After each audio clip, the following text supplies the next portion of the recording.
Саламатсыздарбы? Сиздер менен 4-модул башталгыч мектептеги чыгармачыл жазуунун 1-бөлүмү боюнча сабагыбызды баштайбыз. Мен бүгүнкү сабагымды улуу педагог Тусканбинскийдин чыгармачылык балага аян болуп келбейт, ага үйрөтүү керек. Жаратылыштын сүрөттөлүшүн мугалимден уккан учурда гана бала дил баянды жаза алат деген сөзү менен баштагым келип турат. Жазуу бул негизги сабаттуулук көйнөмдөрүнүн бири. Окуучунун мазмундуу текст түзө алышы, анын айланасындагы дүйнө жөнүндө өз ой-пикирин айтууга мүмкүнчүлүк берет. Чыгармачыл жазуу көнүгүүлөрү окуучулардын өз алдынчалуулугун жогорулатат. Окуучу өз оюн жазуу жүзүндө билдирүүгө үйрөнгөн учурда ойлонуп жаткан нерсени талдаого жөндөмдүү боло баштайт. Чыгармачыл жазууну окутуунун негизги милдети бул окуучулардын өзүнүн оюн оозеки жана жазуу түрүндө ыраттуу билдирүү билгичтигин жана көндүмүн калыптандыруу болуп эсептелет. Чыгармачыл жазуу көнүгүүлөрү үчүн дидактикалык материал болуп, ар түрдүү жанрдагы, стилдеги, түрдөгү балдар адабиятынын тексттеринин көп түрдүүлүгү эсептелет. Текст сүйлөө ишмердүүлүгүнүн акыркы өнүмү. Текст сүйлөмдөрдөн турат. Сүйлөмдөр өз ара маани боюнча байланышып, жалпы тема, негизги ой менен биригет. Тексттеги сүйлөмдөр белгилүү, ыраттуу тартипте жайгашат. Тексттердин түрлөрү. Баяндоо тексти, сүрөттөө ой жүгүртүү. Баяндоо текстинде окуя жөнүндө убакыт ыраттуулугу боюнча айтып берилет. Сүрөттөө текстинде негизги белгилерди сүрөттөө менен предметтин, кубулуштун, окуянын же адамдын сүрөттөлүшү берилет. Ал эми ой жүгүртүү текстинде кандайдыр бир ойду оозеки баяндоо, түшүндүрүү жана ырастоо болуп түзүлөт. Кептин стилдери. Стиль бул ыкма. Ар кандай нерсенин өзүнүн стили, ыкмасы бар. Мисалы, чач жасалгалоо стили, тамак жасоо, кийинүү стили жана башка. Ошол сыяктуу кептин дагы стилдери бар. Көркөм стиль, илимий, публицистикалык, иш кагаздарынын стили жана сүйлөшүү стиль. Көркөм стиль бул көркөм образдардын жардамы менен сезимдер жана элестетүүлөрдүн козголушу. Көркөм стилдин түрлөрүнө көркөм чыгармалардын бардык түрү кирет. Ырлар, жомоктор, аңгемелер, тамсилдер, повесттер, романдар жана башкалар. Көркөм стилдин башка стилдерден өзгөчөлүгү көркөм сөз каражаттарынын кеңири пайдаланышы менен өзгөчөлөнөт. Илимий стиль. Илимий маалыматтарды кабарлоо. Илимий стилде китептер, окуу китептеринин бардыгы, рефераттар, докладдар, диссертациялар булар илимий стилдин түрлөрүнө кирет. Илимий стилдин өзгөчөлүгү башка стилдерден маалыматтардын так болушу менен өзгөчөлөнөт. Публицистикалык стиль. Публика бул коом деген сөздөн алынган. Коомго тез таруучу маалымат каражаттарынын стили. Мында окурманды бир нерсеге ишендирүү болот. Мында гезит, журналдар, телерадиодон берилген репортаждар, жаңылыктар, интервьюлар ушул публицистикалык стилдин түрүнө кирет. Иш кагаздарынын стили. Ал экиге бөлүнүп кетип, расмий иш кагаздары жана расмий эмес иш кагаздары болот. Расмий иш кагаздары болгондо мында расмий адамдардын, мисалы, жогорку кеңеш тарабынан, өкмөт тарабынан, президент тарабынан чыгарылган буйруктар, жарлыктар, токтомдор, же болбосо эки мамлекет тарабынан түзүлгөн иш кагаздарын аталар расмий иш кагаздарына кирет.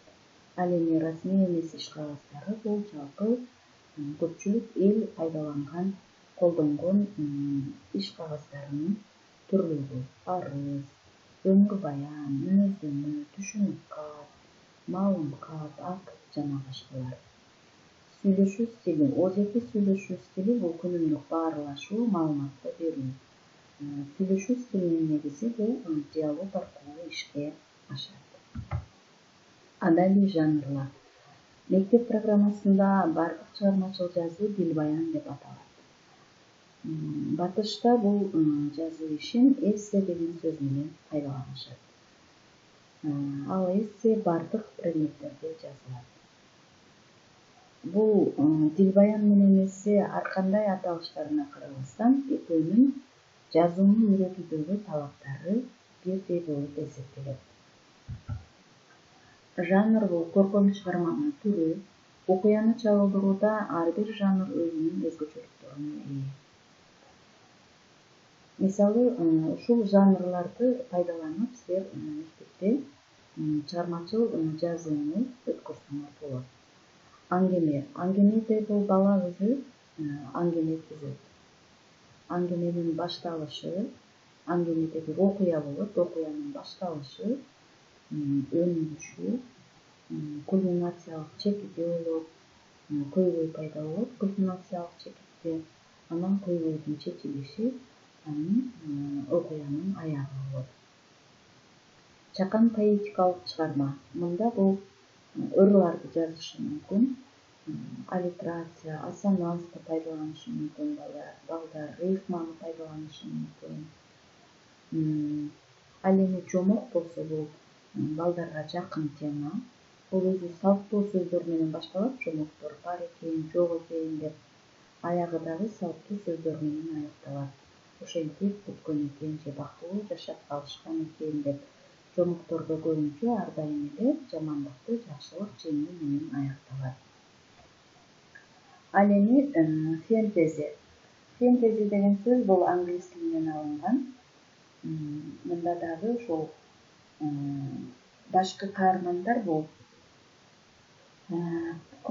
күчкө, адаттан тышкаркы күчкө ээ болгон бир ойдон чыгарылган каармандар болуп эсептелет.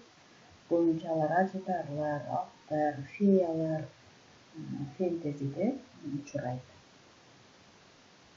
Мисалы, Роулингдин Гарри Поттер окуясы бул фентези болуп эсептелет.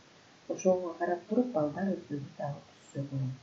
Комикс деген бул күлкүлүү, англис тилинен алынган. Күлкүлүү дегенди билдирет.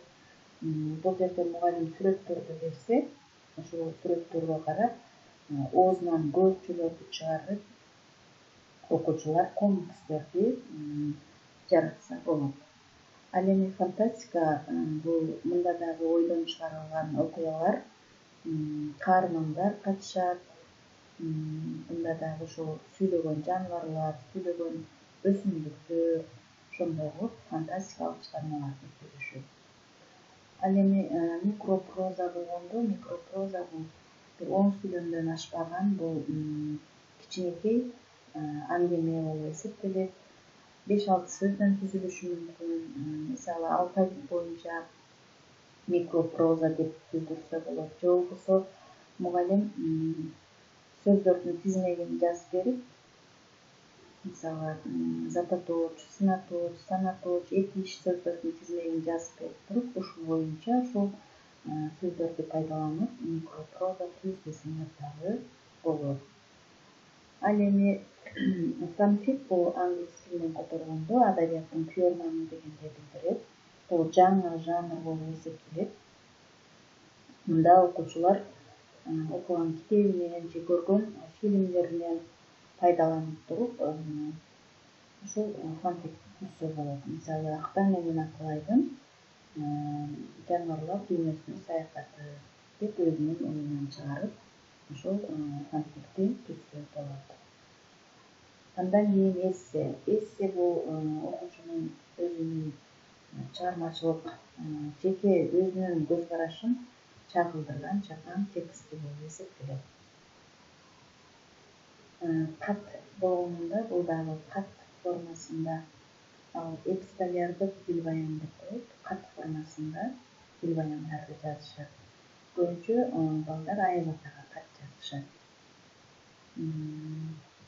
Детектив болгондо мында дагы баягы окуялар чагылдырып, детективдүү окуяларды чагылдырып түзүшөт. Анан китеп жөнүндө пикир — бул окуган китеби жөнүндө окуучулар пикирлерин жазса болот. Окуучулар өздөрүнүн жазуу иштерин жаратуу үчүн алгач жогорудагыдай тексттер менен таанышуу керек. Тексттер стилине, түрүнө жана жанрына жараша түзүлөт. Ушуну менен 4-модулдун 1-бөлүмүнө арналган сабагыбыздын токталды. Саламатта калгыла.